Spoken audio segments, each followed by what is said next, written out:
స్వచ్ఛ రథం. ఆంధ్రప్రదేశ్ ప్రభుత్వం స్వచ్ఛ రథం అనే కొత్త ప్రాజెక్టును ప్రారంభించింది. దీని ద్వారా గ్రామాల్లో చెత్తను సేకరిస్తూ గ్రామాలను అందంగా పరిశుభ్రంగా ఉంచాలని టార్గెట్ పెట్టుకున్నారు. ఇది పంచాయతీరాజ్ శాఖ ద్వారా అమలవుతోంది. చెత్తను సేకరించడం, దాన్ని రీసైకిల్ చేయడం, సంపద సృష్టించడం అనే 3 అంశాలు ముఖ్యమంత్రి చంద్రబాబు నాయుడు గారి మైండ్లో ఉన్నాయి.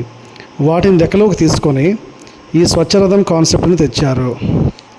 ఇందులో భాగంగా గ్రామస్తులు తమ ఇళ్లలో ఉండే తడి చెత్త అనగా ఆర్గానిక్ వేస్ట్, పొడి చెత్త, రీసైక్లబుల్ వేస్ట్ వేరు చేసి స్వచ్ఛరథానికి ఇస్తారు.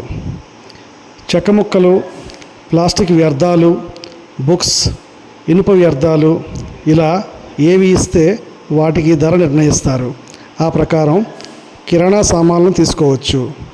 స్వచ్ఛరథాన్ని నడిపేవారు పప్పు, ఉప్పు, చింతపండు, సబ్బులు, కారం ప్యాకెట్లు, టూత్పేస్ట్లు, పెన్నులు, హార్లిక్స్ బూస్ట్ ప్యాకెట్లు వంటి రకరకాల సామాన్లను తీసుకొస్తున్నారు. అవన్నీ ప్యాక్ చేసి పరిశుభ్రంగా ఉంటున్నాయి. వాటికి చెత్త అంటకుండా అన్ని జాగ్రత్తలు తీసుకుంటున్నారు. దీని ద్వారా ప్రజలు చెత్తను రోడ్ల పక్కన పారేయకుండా ఆ బండి వారికి ఇస్తున్నారు. తద్వారా సామాన్లు పొందుతున్నారు. దాని ద్వారా లాభం కలుగుతోంది.